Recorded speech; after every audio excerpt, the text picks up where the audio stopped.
Welcome back ناظرین، پاکستان کی سیاست کے اوپر کچھ بات چیت کو ہم آگے بڑھاتے ہیں۔ ہمارے ساتھ محمد علی درانی صاحب ہیں، سابق وفاقی وزیر رہ چکے ہیں، بڑے سینئر سیاستدان ہیں، اور گزشتہ چند ہفتوں مہینوں کے اندر آپ نے بڑا ایکٹیو دیکھا ہے ان کو، کبھی ان کو پشاور میں، کبھی لاہور میں، کبھی اسلام آباد میں،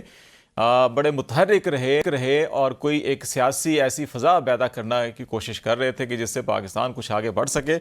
تو موجودہ سیاسی صورتحال اور کیسے نکلا جا سکتا ہے سارے بحران کے اندر سے، اور آگے حل کیا ہو سکتا ہے، اس پہ ہم بات کریں گے۔ درانی صاحب، بہت شکریہ ٹائم دینے کا۔ یہ بتائیں کہ آپ کی یہ ساری کاوشیں کوئی نظر آ رہا ہے رنگ لا رہی ہیں، نہیں رنگ لا رہی، یا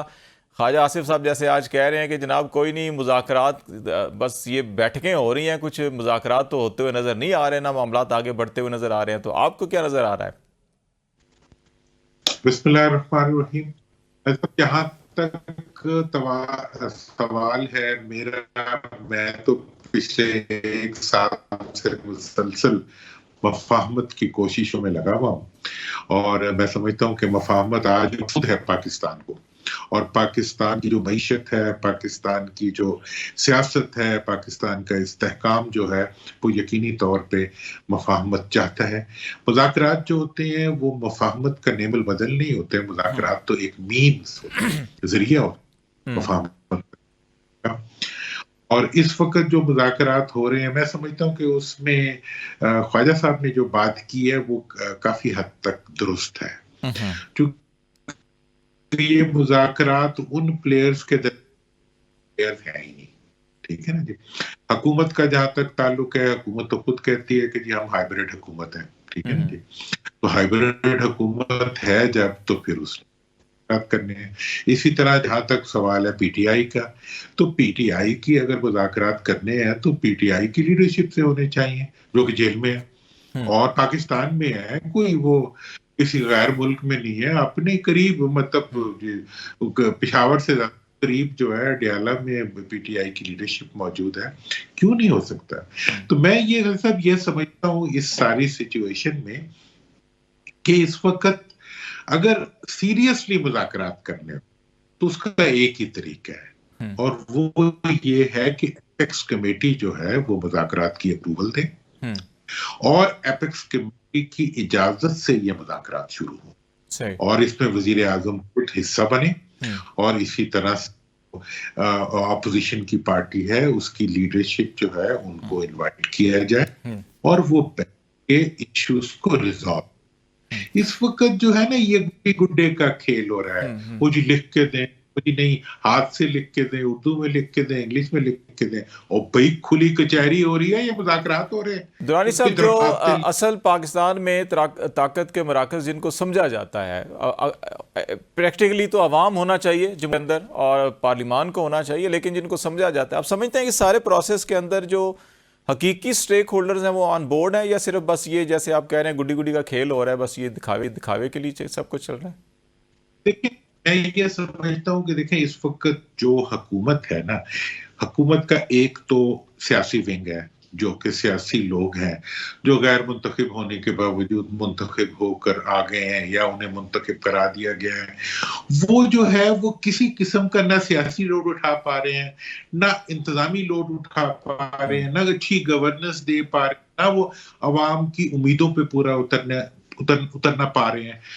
دوسری طرف عسکری ونگ ہے، عسکری ونگ جو ہے اس نے اپنا پورا لوڈ اٹھایا ہوا ہے ہائیبرڈ سسٹم کے اندر جتنا وہ اٹھا سکتے ہیں۔ تو میں یہ سمجھتا ہوں کہ وقت جو ملک کا تقاضا ہے وہ یہ ہے کہ یہ مذاکرات ہوں، اور ان مذاکرات کو کرنے کا اب طریقہ کیا ہے؟ ایک تو وہ یہ دیکھیں، جتنے بھی آپ ٹی وی چینلز پہ اٹھا کے دیکھ لیں، کوئی پوٹنٹ پرپوزل نہیں ہے کسی کے پاس بھی۔ میں نے جب ایک سال پہلے بھی شروع کیا تھا، میں نے نیشنل یونٹی گورنمنٹ کی بات کی تھی، میں نے کانفیڈنس کی بات کی تھی، میں نے بیک ڈور اسٹریٹجی کے ذریعے جو ہے ماحول کو بنانے کی بات کی تھی، میں نے کہا تھا کہ عمران خان ڈیل نہیں کرے گا لیکن ڈائیلاگ تو کبھی رکے گا نہیں۔ یہ سب چیزیں وقت کے ساتھ پروو ہو گئی ہیں۔ اب جو بات میں کر کی توجہ سے وہ یہ ہے کہ اگر آپ چاہتے ہیں کہ ان مذاکرات کے نتیجے میں مفاہمت نکلے تو پھر ہائیبرڈ سسٹم کے اندر یہ اختیار صرف اور صرف ایپیکس کمیٹی کو ہے، جس میں 2 چیف منسٹرز پیپلز پارٹی